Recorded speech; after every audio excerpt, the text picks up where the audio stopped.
ரெனால்டோட driver car லேட்டஸ்ட்டாக வந்து டெல்லியில் வந்து தீப்பிடிச்சி இருந்தது. இதுக்கு என்ன ரீசன் சொல்லி இப்போ ரெனால்ட் டீம் வந்து கண்டுபிடிச்சிருக்காங்க. ரெனால்ட் இந்தியா வந்து டோட்டலாக 3 கார் சேல்ஸ் பண்ணது. அது முக்கியமான கார் ட்ரைபரு.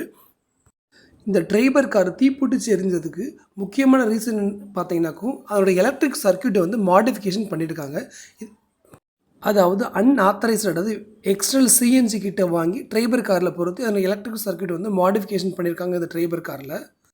இதனால் அந்த டிரைவர் கார் வந்து ஷார்ட் சர்க்யூட் ஆகி, அதாவது லோடு அதிகமாகி உடனே தீப்பிடிச்சு எரிஞ்சிருக்கு.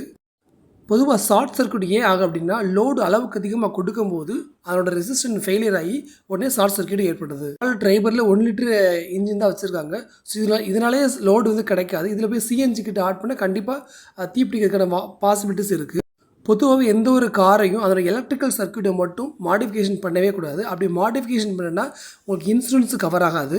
ஸோ இதனால் வந்து தேவையில்லாமல் வந்து ஃப்ரஸ்ட்ரேஷன் ஆகும், மணியும் வேஸ்ட் ஆகும். காரில் மாடிஃபிகேஷன் பண்ணும்போது எலக்ட்ரிக்கல் சர்க்யூட்டை மட்டும் மாடிஃபிகேஷன் பண்ணவே பண்ணாதீங்க.